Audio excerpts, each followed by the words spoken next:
네, 오늘 본문은 우리가 참 잘 알고 있는 말씀이고요. 우리 그리스도인들에게 카타르시스와 같은 말씀이라 할 수 있겠습니다. 다윗이 골리앗을 이기는 장면이지요. 이 튼튼한 전신갑주와 당시 첨단 무기를 가지고 있던 골리앗을 이 다윗이 물맷돌 한 방으로 골리앗의 이마 정중앙을 맞추면서 승리를 거두게 되는 장면입니다. 어떻게 다윗이 승리를 거둘 수 있었을까? 성경은 다윗의 고백에 주목합니다. 45절과 47절 두 절의 말씀인데요. 저희 두 절 말씀 45절 47절 다시 한번 읽어보겠습니다. 다윗이 블레셋 사람에게 이르되 너는 칼과 창과 단창으로 내게 나오거니와 나는 만군의 여호와의 이름 곧 내가 모욕하는 이스라엘 군대의 하나님의 이름으로 내게 나아가노라.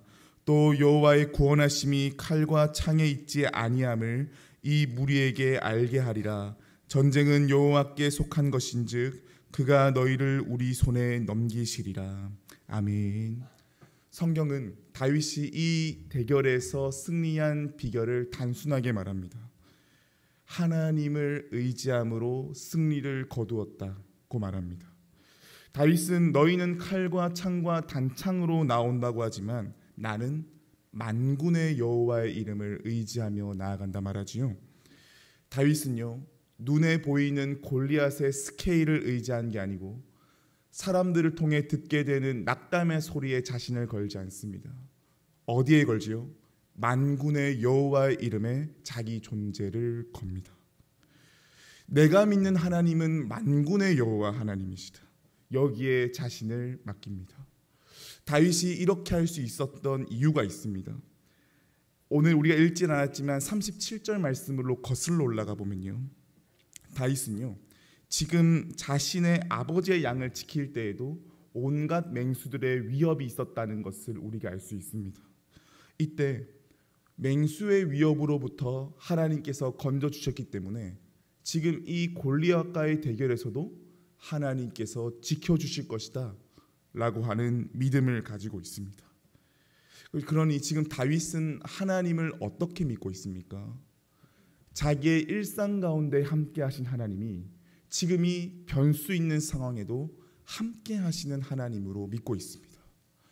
나의 일상 속에서 함께한 하나님이 이 어려움 가운데에도 함께 하시는 승리의 하나님으로 믿고 있는 거죠. 간절히 바라기는요, 우리도요 우리 삶의 골리앗 앞에서 다윗과 같이 하나님이 누구신지를 집요하게 물을 수 있기를 소망합니다. 그래서 그 끝에 오늘의 내 삶 가운데 함께 하신 하나님이 나의 삶의 모든 문제들 속에서도 함께 하시며 승리하신 하나님이심을 우리가 깊이 의지할 수 있기를 축복합니다. 그때 하나님께서는 다윗과 같이 우리에게도 승리를 주실 줄 믿습니다. 그런데 여러분, 이런 생각 들지 않나요? 하나님을 의지하여 승리를 얻는다. 우리 성도가 바라는 삶이고요, 우리가 그 길을 향해 가고 있는 여정인데 사실 하나님을 순전히 의지한다는 게 쉬운 일이 아니죠.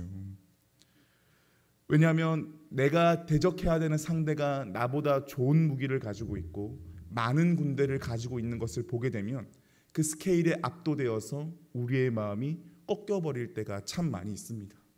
그래서 하나님을 의지하는 게 진짜 승리할 수 있는 길인가? 라고 하는 의구심이 들 때가 참 많이 있죠. 근데 다윗을 한번 보세요. 다윗은요 골리앗 앞에 섰을 때 덜덜 떨었느냐? 그렇지 않죠. 골리앗 앞에 당당히 섭니다. 그러면서요 하나님을 의지하는 고백을 통하여서 골리앗과 마주하게 되죠. 그러면 우리가 이런 생각할 수 있습니다.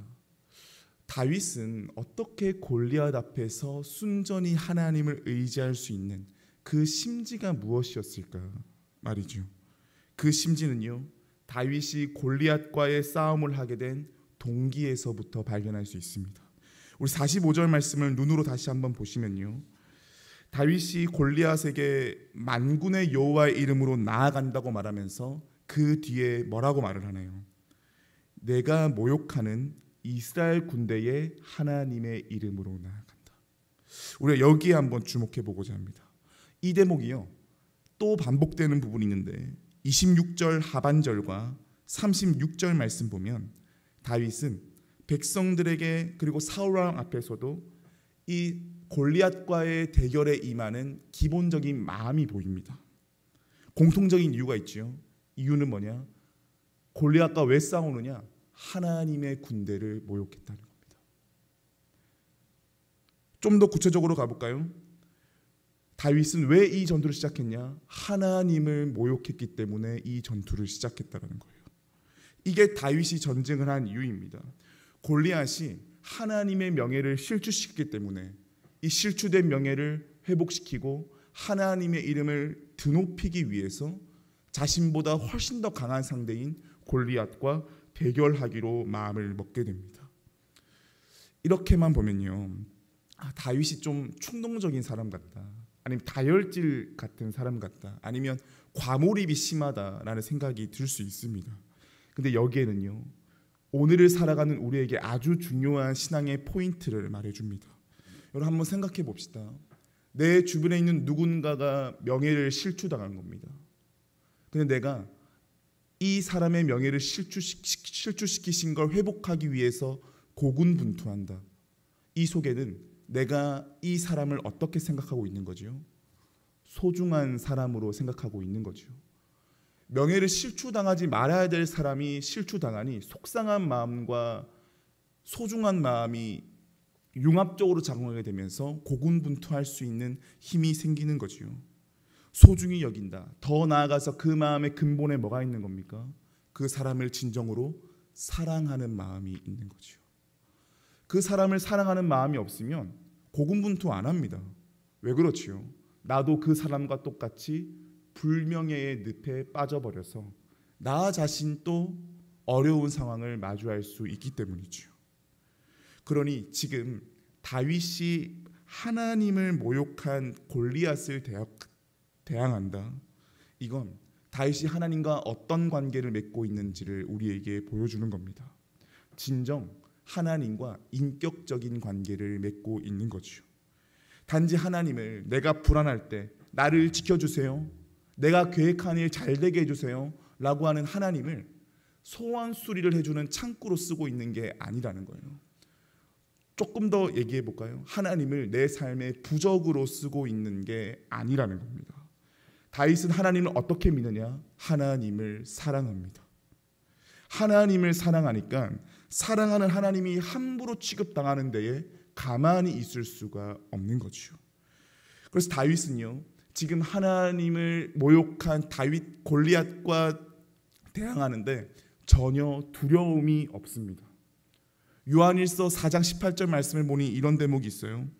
사랑 안에 두려움이 없고 온전한 사랑은 두려움을 쫓아낸다. 다윗은 말씀을 진정 살아냈던 사람인 거죠. 사랑을 하게 되니, 하나님을 사랑하게 되니 온갖 두려운 요소는 두려움이 아닌 겁니다.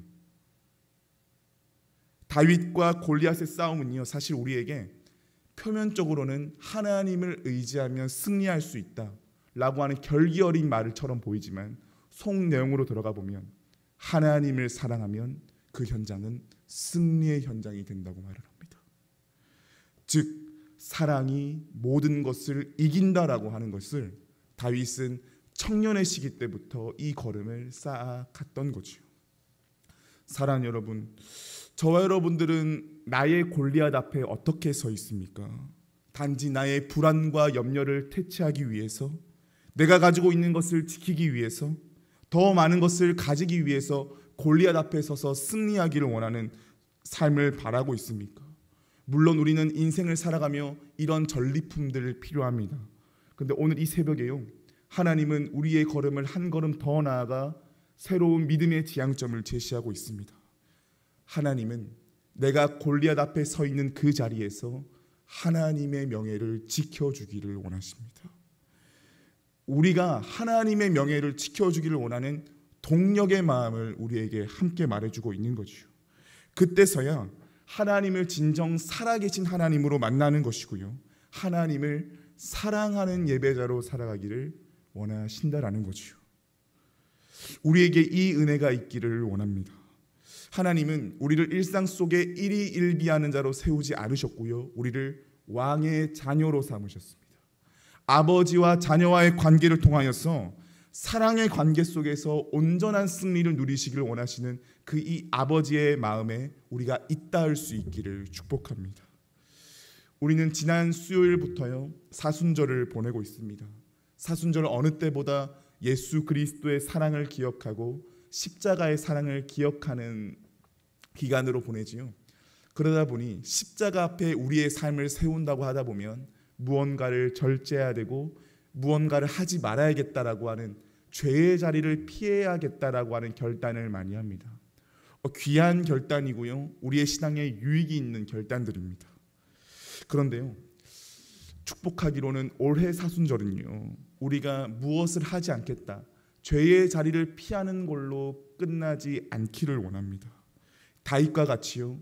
하나님을 사랑하는 선택들이 풍성할 수 있기를 축복합니다. 그래서 하나님을 사랑하는 마음이 하나님의 명예를 지켜가고 하나님의 이름을 드높일 수 있기를 축복합니다. 그 속에서 하나님이 우리의 삶에 온전한 승리를 세우실 것을 바라볼 수 있기를 소망합니다. 그래서 이 한 주간 하나님을 사랑하는 예배자로 살아가면서 하나님을 의지하는 자의 기쁨, 모든 상황이 하나님께 있기에 참 안전함을 누리는 기쁨, 그래서 하나님이 내 삶을 승리로 세우셨구나 라는 것을 알아갈 수 있는 이 한 주간 될 수 있기를 축복합니다. 하나님이 우리를 승리의 잔으로 세우셨다. 이 걸음 속에 하나님을 사랑하는 풍성한 마음이 우리에게 가득하기를 소망합니다. 함께 기도하겠습니다. 사랑의 하나님, 오늘의 말씀을 통하여 다윗과 골리앗의 대결 속에 우리 그리스도인들이 알아야 할 심지를 알게 하시니 감사합니다. 하나님, 여러 가지 수많은 조건들과 여건들과 환경들은 우리의 마음을 꺾이게 만듭니다. 나보다 큰 골리앗들을 마주하게 될 때면 하나님을 의지하는 것이 무슨 소용이 있는가 생각이 들지만 다윗을 통해 우리의 눈을 들어 하나님을 바라봅니다. 주님, 나의 삶의 어려움과 답답함 가운데에 다른 어떤 것이 아닌 칼과 창과 단창이 아닌 만군의 여호와 하나님을 의지하며 나아갈 수 있는 우리가 되게 하여 주시옵소서. 삶의 여러 전투들 가운데에 전쟁은 여호와께 속한 것이다 라고 하는 살아있는 삶의 고백이 우리 안에 차고 넘치게 하여 주시옵소서. 단순히 하나님을 의지함으로 승리를 갈구하는 대로 살아가는 것이 아니라 그 심지 가운데에 하나님을 모욕한 골리앗을 무너뜨리기를 원하는 이 다윗의 하나님의 사랑하는 마음이 우리의 마음에도 잇닿아질 수 있게 하시사 단지 나는 하나님부터 받는 자를 넘어서서 하나님의 사랑을 흘러보내며 하나님을 사랑하는 자로 날마다 거듭나게 하여 주시옵소서. 그래서 우리 안에 메마른 은혜의 강이 메말라져 있다면 하나님을 사랑하는 시간들 속에 내 삶을 풍성히 채워가시고 승리의 길로 인도하시는 하나님을 의지하며 나아갈 수 있는 우리가 되게 하여 주시옵소서. 그래서 우리를 통해 하나님의 명예가 지켜가는 것을 바라볼 수 있게 하시고 그 속에 우리를 세워가시는 하나님의 승리를 누리며 살아갈 수 있는 이 사순절 기간 될 수 있도록 주님께서 함께하여 주시옵소서. 우리의 고백이 되시고 우리의 삶의 근원이 되시는 우리 주 예수 그리스도의 이름으로 기도드립니다. 아멘.